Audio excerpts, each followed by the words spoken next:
Yo, what's going on, everyone? It's your boy, Dead on Dave. Welcome back to the channel. It's Saturday, so you know what we're about to do. It's time for the top 5. Let's get this going.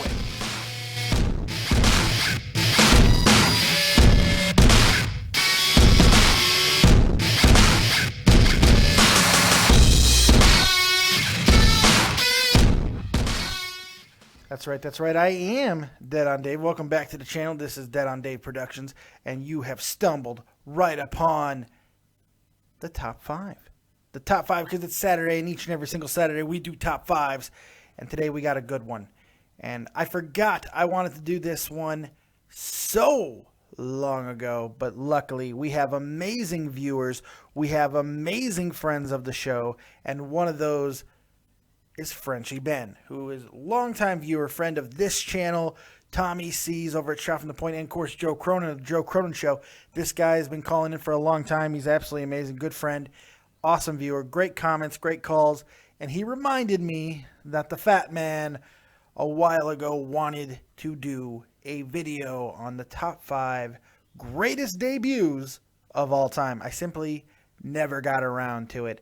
But I put some work into this one. We got all kinds of good stuff to go through, and I'm very excited. We got audio clips that'll probably get me in trouble. No video, but we got all kinds of great pictures and stuff to look through, as well as the stories behind some of the greatest debuts in wrestling history. Now, why is this one exciting? Why does this top 5 get my juices flowing and should be getting your juices flowing even more than normal? Well, it's real simple. A good debut makes or breaks a wrestler in some cases. I mean, it could kill a storyline before a storyline was even thought of. Something small that happens during a debut could change the course of a wrestler's career. So many things. One debut that is not on this list, but certainly one that is worth talking about, is the Shockmaster. Had the Shockmaster bust through the wall properly, had they done a few things a little bit more intelligently with that debut, could it have worked? It might have. Maybe if they wouldn't have bedazzled a friggin' Stormtrooper helmet. That could have went much differently. It could have been a badass moment of epic proportions. But it was a bad debut. It was an embarrassing debut. Why? Because they stuck a friggin' bedazzled Stormtrooper's helmet onto a fat guy and had him bust through a wall that wasn't cut properly, and he fell and his helmet knocked off, and the rest is history. It's embarrassing.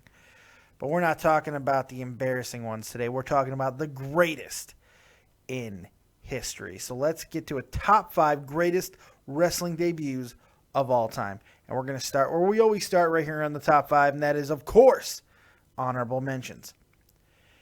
So here we go. Now, you can't start talking about honorable mentions without talking about, of course, the Outsiders. Now, for a lot of people, this will be in their top 5 list, period. It's not going to be an honorable mention, but for me, it is an honorable mention because the top 5 is just too strong. There's just so many good ones, and this one's great. Now, you could break this up into 2 parts because the Outsiders appeared together for the first time, Nash and Hall, on Nitro June 10th, 1996. But it was a couple of weeks before that Scott Hall was out by himself. And he had the epic promo of very short and sweet, but kind of changed the wrestling world and threw it up on its friggin' ears. And that was, of course, "You know who I am, but you don't know why I'm here." I loved it. Loved that. It was so good. The jean jacket look. I mean, it was great. They really blurred the lines and made something that was quite incredible. This was not the first time in wrestling history that this has happened. And I'm not even talking about the fact that it was more than likely stolen or pilfered from New Japan. No, I'm talking about something that we're going to get into the top 5 later, of a wrestler who was not known to be under contract with an organization, showing up and making waves and making it look like a takeover. It's happened before, and a very famous thing, and that made my top 5, and we'll get into that. So the Outsiders, definitely worth talking about. Eric Bischoff Eric Bischoff, Monday Night Raw, July 15, 2002. This one was hard for me not to put on the list. And because it was so damn... Actually, all of these were very hard for me not to put on the list because they were all so shocking. But Eric Bischoff's in particular was so shocking because this is the guy who went on the campaign of really trying to put WWE out of business and almost friggin' succeeded. Let's face it, 18 months of dominance. It was just how it was. But it wasn't just because of that it seemed unlikely he would ever be on Monday Night Raw, let alone become the new GM appointed by Vince McMahon himself. No, it was because of how Eric left WCW and how he was just seemed to be completely forgotten and cast off. And the end of WCW could have happened in a much different fashion had Eric been allowed, in his words, really, had the rug pulled out of him as he was trying to buy WCW. Almost happened. Closer than most know. So to see him appear in 2002 was absolutely shocking and groundbreaking, and nobody knew what the hell to do with it. So that's absolutely one of those that need to be talked about. One that most people are probably going to be a little upset is not on the top 5. Actually, and probably the same can be said for all these, is The Undertaker's. The Undertaker debuted Survivor Series November 22nd, 1990. As part of the $1 Million team. And, his debut was so damn cool because you had Roddy Piper just overselling the whole thing. Look at the size of this ham hock. It was all kinds of great stuff. Piper was saying they were overselling him and really putting him over. And it just worked. Undertaker was such a anomaly because he was so big and he had so many other gimmicks in other organizations that just never worked. But for some reason, this weird, almost cartoonish version of an Undertaker in some ways really just hit home with the crowd. And it scared children and made kids cry, especially when his entrance got a little bit more elevated and a little more intense. Yeah, and the first time his eyes were a little darkened, but it was later that the deep, deep circles were underneath his eyes, and he almost had indentations above his eyes that looked like horn impressions. I mean, I remember all of those things vividly when I was a child. The dry ice, the fog, all of the oh God, it was great. And this debut was a kind of a stripped down version of that. The organ music and everything, it was just nobody knew who the $1 Million Man was going to bring out. But because it was the $1 Million Man and he had limitless resources, you automatically gave credence to this giant of a man that came out. And what did they do? They had him dominate early on. I mean, he had a couple eliminations in that. It was a great debut, and this was hard for me not to put on. It really was because I do like The Undertaker. I don't put him in the category of greatest of all time as such. Some people do, but he's definitely up there. Kind of a forgotten debut is Booker T into the WWE, and he debuted at one of my favorite events, the King of the Ring, June 24th, 2001.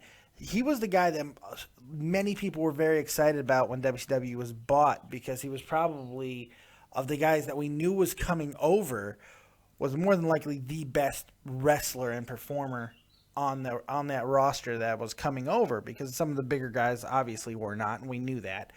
But Book was, and people were excited about him. And what better way than coming out of the crowd and putting Stone Cold Steve Austin through a table? I mean, you want to make a mark. That's how you make a mark. And he's had an amazing run with WWE and still with them as an announcer now. Booker T, this kind of set him on a path, and a path that took him to a supermarket, getting beaten and battered with flour and eggs and orange juice and milk by Stone Cold Steve Austin. Price check on a jackass. One of my favorite lines of all time. So that was great. Brock Lesnar. Brock Lesnar debuted on Raw March 18, 2002, and he did so in a dominating fashion. This one has nothing to do with glitz, nothing to do with glamour, nothing to do with anything else. It was just dominance. He came in, interfered in a match between Al Snow, Maven, and Spike Dudley. And he was the most relevant thing about these three because, let's face it, they were Maven, Spike Dudley, and Al Snow. That's who this was.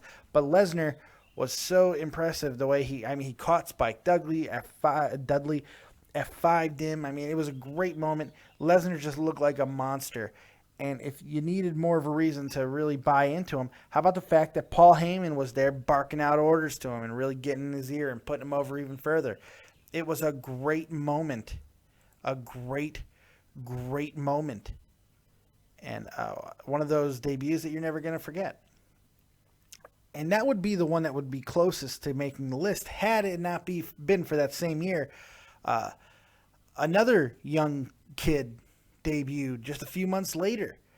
And I believe his debut kind of overshadowed. Not at the time because Brock Lesnar came in and was really instantly boom, and it took this other guy a little bit longer. But historically, I think this man's debut ranks higher and almost made the list as well. And of course, I'm talking about John Cena.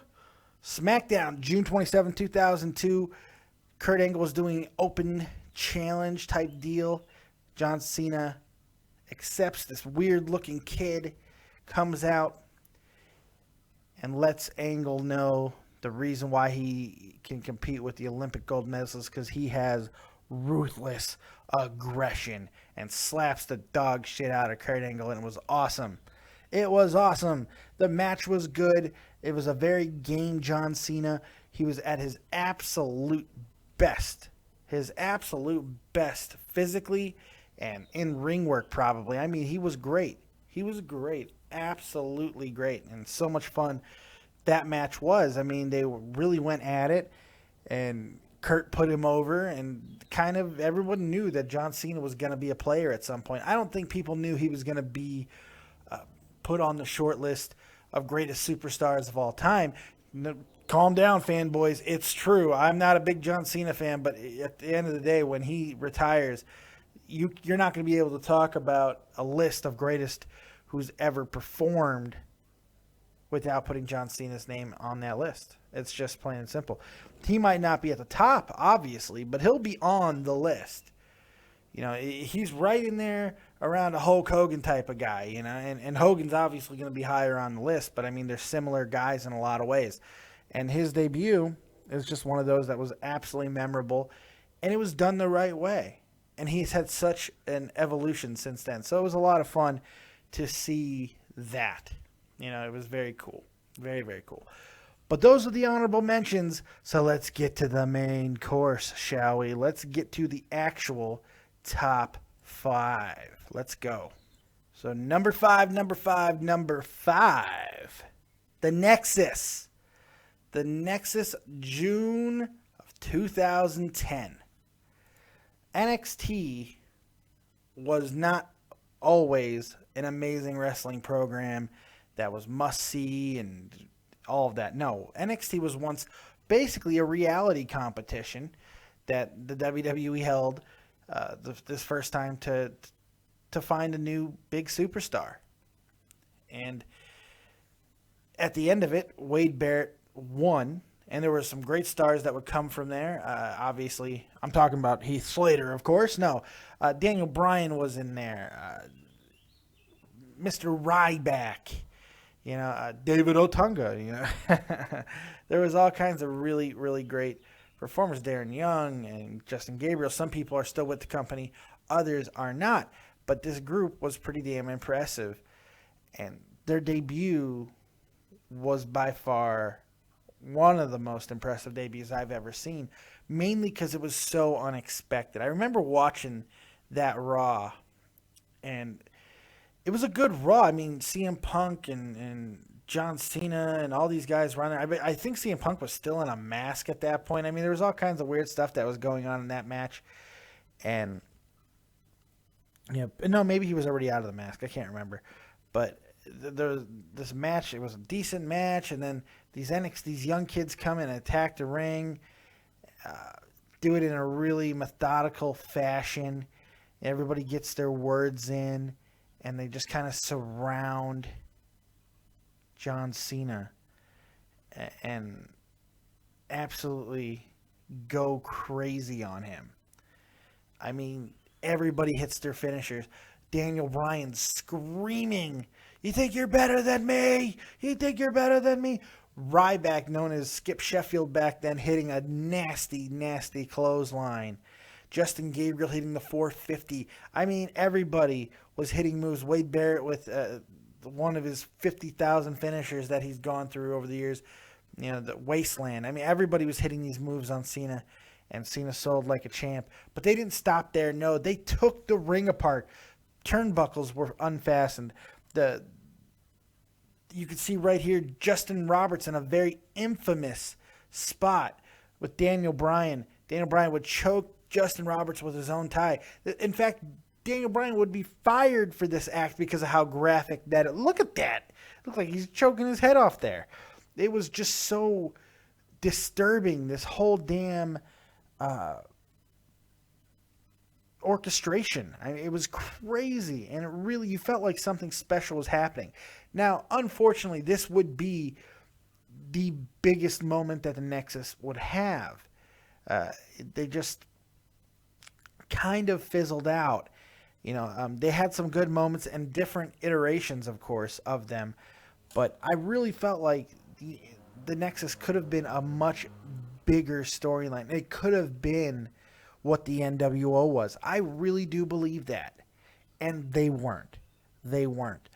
Some stars have come from it, but that is more of what the WWE's game plan. And why the Nexus debut is so important and so great in history is not only because of the amazing visuals that we got, but also because it kind of shows where the WWE has their mind at right now as far as how they're going to bring guys in and why they're doing the things they're doing. They're not looking for long-term storylines when it comes to stables. They want, if a stable is going to be around, they want them to pop huge, make an impact, and then build some stars out of it. Build some stars out of it. You know, quickly, and break them up, get them out of there. And that's what they've tried to do with just about every faction. And believe me, the same thing is going to be happening with the New Day, because Kofi's not the guy. Kofi's there to give the other two legitimacy. The main guy, I think, the plan was for Big E, but I think Xavier Woods is really starting to open people's eyes. He could be guy who's coming out of the New Day. You know, the Shield, I don't think they were planning on all three of these guys to become main event talents, but now look at it. They're all three are main eventing a fatal four-way event at title match at friggin' Payback here in less than 2 weeks. I mean, this is what the WWE's game plan is. And yes, the Shield was together for a long time, you know, well over a year, but big runs don't happen all the time, and the Nexus should have had that. But they didn't, because this is how WWE views things now, and this is what they try to do. It's baseball. It's baseball logic. Get them on, get them over, get them in. You know, get your guy on base, move him over in scoring position, and score that run. And that's what they did with the Nexus, and they've gotten some great stars out of it. And it's possible, when all is said and done, Wade Barrett is going to make the case to be the biggest of them all. Even bigger than Daniel Bryan, especially if he can't get back into the ring, which is looking more and more likely to me. I don't know. So number 5, the Nexus. Number 4 is a special one for me because it was a faction that of guys that I wanted to see in WWE so badly. And of course, I'm talking about the Radicals. And I'm talking about their debut on January 31st, 2000. You know, 4 wrestlers that were very well known in WCW: Chris Benoit, Eddie Guerrero, Perry Saturn, and Dean Malenko were sitting at ringside at the start of Raw. You know, we knew, a lot of people knew that WWE had signed the Radicals, but we had no idea how they were going to be debuting. So they had this kind of blurring the lines because they were still kind of making it look like they were still WCW guys, kind of similar to what Scott Hall did. But then the difference was they quickly stated that they were not part of it. And that was cool. They were not part of WCW. We're here to beat the crap out of everybody. That's what they did. They interfered in the match, beat down the New Age Outlaws. Everybody hit their finishers. It was incredible. It was thrilling to watch. And then they just walked back to the locker room. You know, this was such a damn great debut because it signified so much. Mainly, it really was the death knell for WCW. You could talk about the finger poke of doom. You could talk about mismanagement of people, but losing the core of your mid-card, the absolute core of it, I mean, this was the one that really messed them up. Because were arguably their 4 best in-the-ring performers at the time. At the time, these were probably those 4 guys. And they lost them all in one fell swoop. And then they come over to WWE and make an instant impact. Now, Dean Malenko was the one nearest the end of his run when he was there. Perry Saturn tried to hang on, but he became quickly irrelevant. But Dean Malenko was the guy that I was most excited about of these 4 guys. And I loved Chris Benoit. I really did. Eddie Guerrero I was not a huge fan of, to be honest. Later on, I would get a lot of respect for Eddie because of the things that he was capable of. But I was never a huge Guerrero guy, especially back then. Dean Malenko was the guy I was excited about. The Iceman. Seeing what he was going to be capable of was just so exciting to me. And I never got a lot of the things that I wanted to see out of him. I mean, that was disappointing for me in a lot of ways because I really thought Malenko was he was the cat's pajamas, man. He really was. He was the guy that made it go for me. I love that guy. You know, Benoit and Guerrero would go on to be champions. This faction was very important in the history of WWE, and it just really signified the end of WCW in many, many ways. So for all those reasons, and because of the debut itself it lingered a little bit because they're just sitting there in the audience, which is always a cool way to debut, by the way, in street clothes. And then they're gonna jump in the ring at some point, but when they did, they made their impact, and it was great to watch. It was just a really cool debut that had implications that ran for years. It changed a lot in the wrestling world. And it goes to show the importance of a mid-card. It really does, because if you lose it, it can put you out of business completely. You know, you could make the argument those guys could have stayed, and they could have rebuilt WCW around them, but they left, and it killed WCW. This really was the biggest factor for me, I think. So number 4, The Radicals. Really, really cool. And what do you think of that one, guys? Put that in the comment section below. So number 3. There it is. The man, Y2J, baby! August 9th, 1999. Just a few months before the Radicals. And, people really, really were, not shocked. This was at the beginning of the internet. So a lot of people knew that Jericho was going to be there. But the impact that he would make, with this first promo, I should say, because after that he quickly went away for a while and kind of had to pay his dues and stuff and kind of became what he was in WCW, forgotten. That was unfortunate. But this debut was explosive. It was funny. It was spectacularly well done by everyone involved. And it gives us some of the coolest one-liners and things and probably the greatest "it doesn't matter" of all time. So I put together, in honor of it, a small audio clip. Let's go ahead and break it down and listen to it, and we'll talk about it. Here we go. Everything's going to run smooth tonight. The real world champion Ric Flair's on my show. He's going to be coming. That was not the clip that I was looking for. Crap. Oh my God. Wrong clip. Okay. This is the clip I was looking for. Damn it! I suck again. Here we go. Let's take a listen to this clip. He'll need a big king-size bed, isn't he? Wait a minute. Hey, wait a minute. Is that Millennium Clock?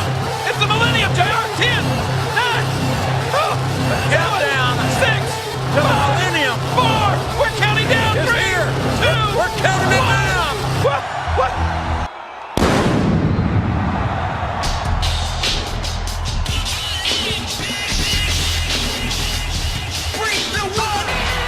Welcome to Raw is Jericho!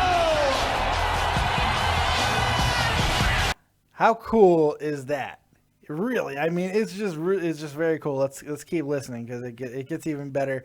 Of course, we know he says a lot more things, but I didn't want to put the entire clip because I'm trying to limit getting hit too hard on copyright stuff. So let's go ahead and keep going a little bit. I mean, but just it was so cool.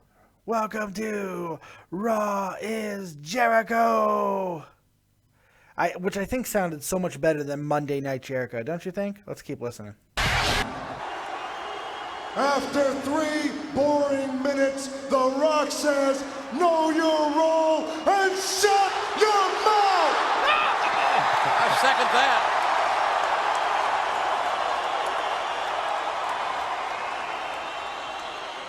How dare you, little jabroni, come on The Rock show and not even have the class to introduce yourself? What is your name? I told you. It doesn't matter what your name is! How dare you, you little jabroni. You come on The Rock show and you don't even have the courtesy to introduce yourself. How great was The Rock, man? That is probably my all-time favorite. My all-time favorite, It Doesn't Matter. That was great. I loved it. And Jericho's reaction was fantastic. There was just so much good stuff happening. Jericho's hair was great, by the way, and the shirt was amazing. Everything of what Jericho did in this promo was great. Yes, the 3 minutes I think the point was for him to kind of dwaddle on a little bit, and he did, and The Rock caught him for it, which was awesome. And The Rock hit him with all these perfect one-liners back. And JR, during the middle of Jericho's promo, was saying things like, The Rock is going to explode, Kane. You can feel it. I mean, it just kind of shows how good the announcing was back then and kind of put the extra emphasis and working with the talent, I mean, really, and working to put them on a higher level. And that's what we saw here. That's what we got from that. So it was really cool. Jericho, of course, would go on to be one of the greatest WWE superstars of all time, I think. I think that's fair to say. I mean, he's multi-time champion. He's involved in everything that WWE does. Really became a company man in every sense of the word. It's just, you can't say enough about Chris Jericho. Yes, he has his flaws. Yes, he is annoying sometimes. Yes, he feels he invented everything. But it's okay. It's okay because he's Y2J, baby! The Ayatollah of rock and rolla. I love Chris Jericho. I've met Chris Jericho. I've hung out with Chris Jericho a little bit in my Vegas days, and it doesn't get much better, man. Quick Chris Jericho story, kind of funny. When I was in 2007, when I was in Iraq, I was at Tribute to the Troops. He was there,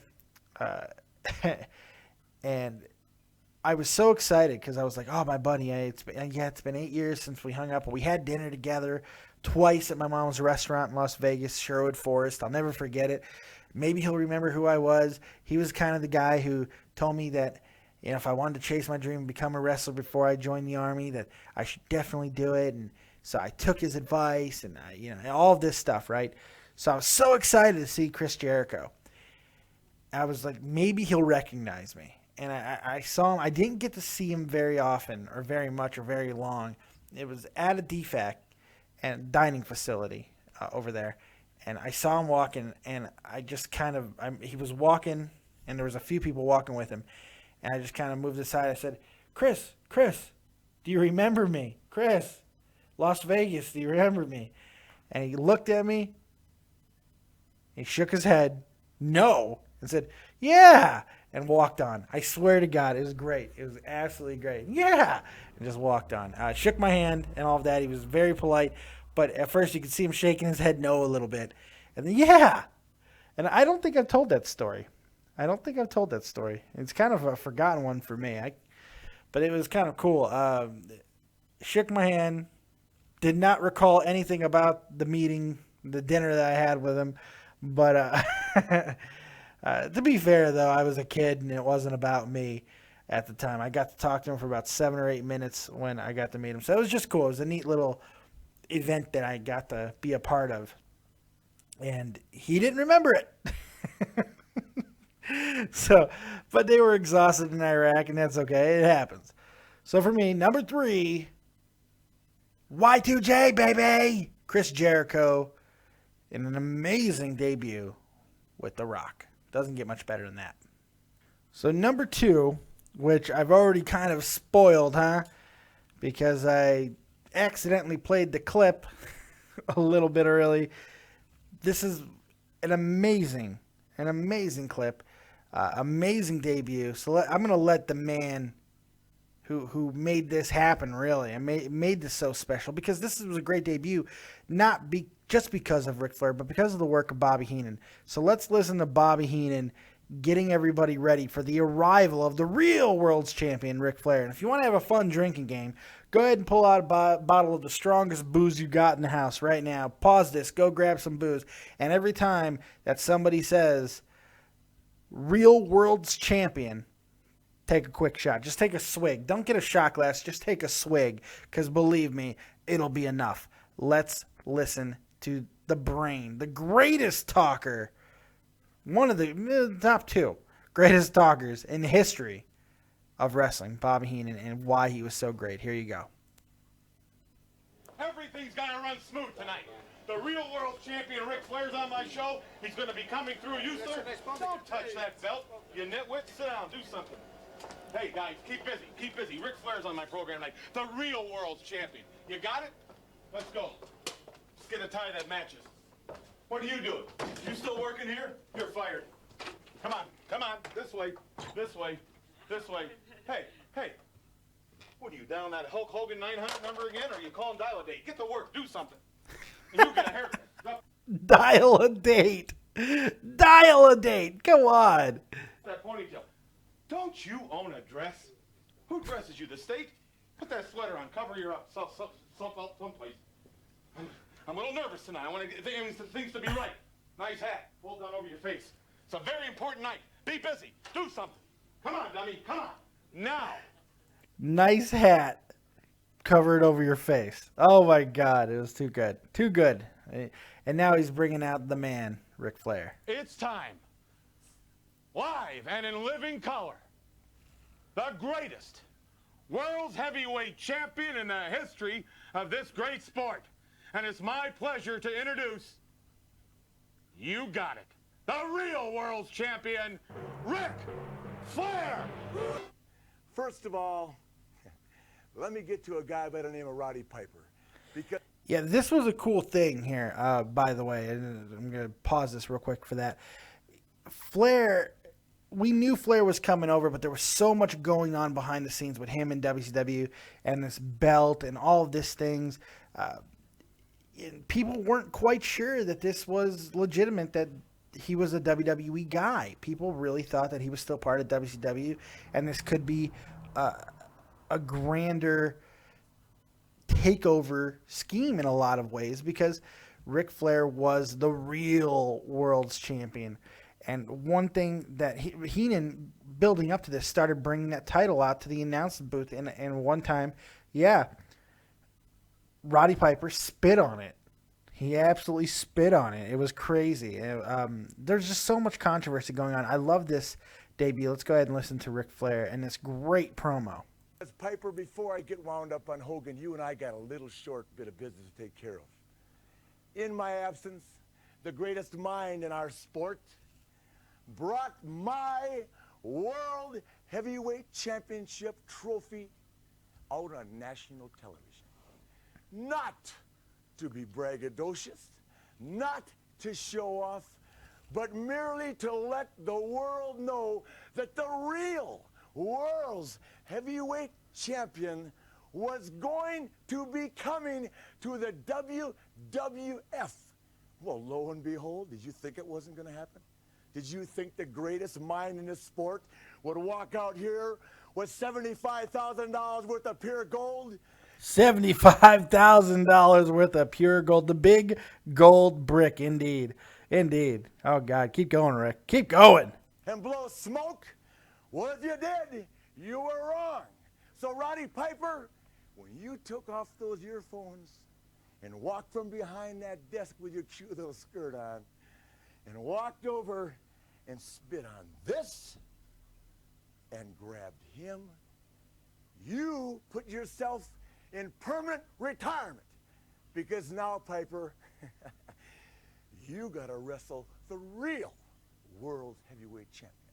And if you How good was Ric Flair? I mean, really. He was so good. And he didn't need a mouthpiece like Bobby Heenan, but they played so well off of each other, man. They were so perfect for one another. It's one of my favorite pairings ever. Keep going, Rick. You're killing it, buddy. you're honest with yourself, you know, Piper, what the real deal is all about. What are you going to do the first time you see Mr. Piper? What? Right across the face. I'm going to hit you so hard, Piper, your skirt's going to fall to your ankles. And then what are you going to do? Who are you going to spit on laying on your back? Hot Rod? Now. Excuse me, Eric. I think you should mention about how many times, how many years you challenged Hulk Hogan. Well, Unanswered. for 10 years, it's been two names, Hogan and Flair. Hogan, the WWF champion, Ric Flair, the real world's heavyweight champion. Well, now, They don't know any better. They will. now, let's What a good line. Small little line that Heenan just said. It wasn't overly offensive, but it was really, really good. They don't know any better. They will. That was great. That was great. Heenan he was so good. bring this down to something that Hogan will have to understand. You don't ignore this. My name's Ric Flair, and I'm going to burst that bubble, big man. And henceforth, big man, Hogan, wherever you walk, in any major airport, in any department store, in any hotel lobby, the question is going to be in your face from everyone. Can you beat Ric Flair? You're going to have to wrestle him, Hulk. I mean, Hulk, you're our hero. You're the man. And Hogan, that's when you're going to have to look inside. You're going to have to say to yourself, well, yeah, am I? I don't know. Well, I know. I'm Ric Flair. And I'm the real world champion. I know. How about that, brain? I guess what I'm saying is, Hogan, put up or shut up. One of my favorite promos of all time. I absolutely love it. It was on Primetime Wrestling, which I wish still existed. I don't know if it would work, but I loved Primetime Wrestling because they had this. It was like a talk show, but it's just like anybody could be there, and it was just really cool. And we'd have these promos, and Flair would just do his thing here, and he did. And he was so good at what he did. I'm sorry that the clip was so long, but I had to play it. Had to play it because I love that clip so much.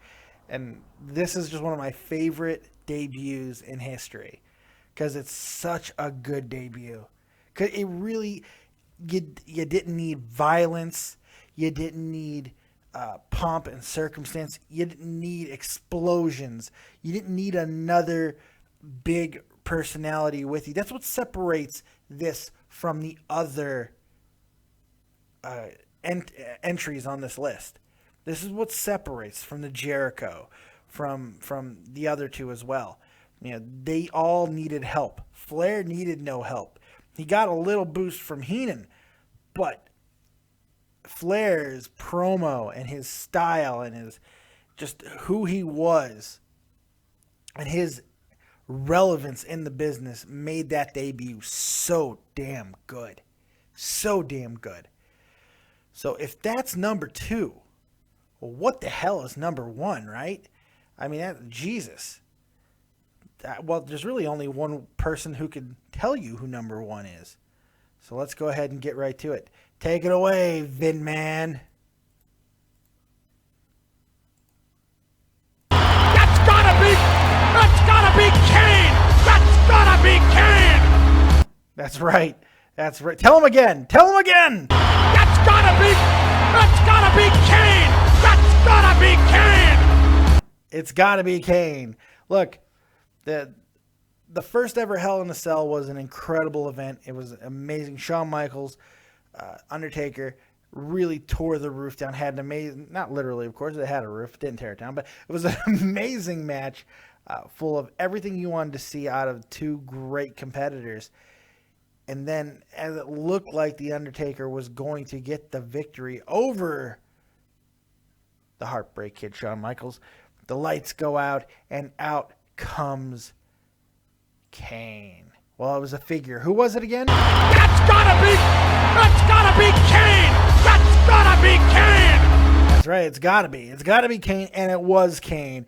And, he comes out. He's huge. You have a different looking Paul Bearer. He had red hair now. And Kane rips the fucking door off the cage.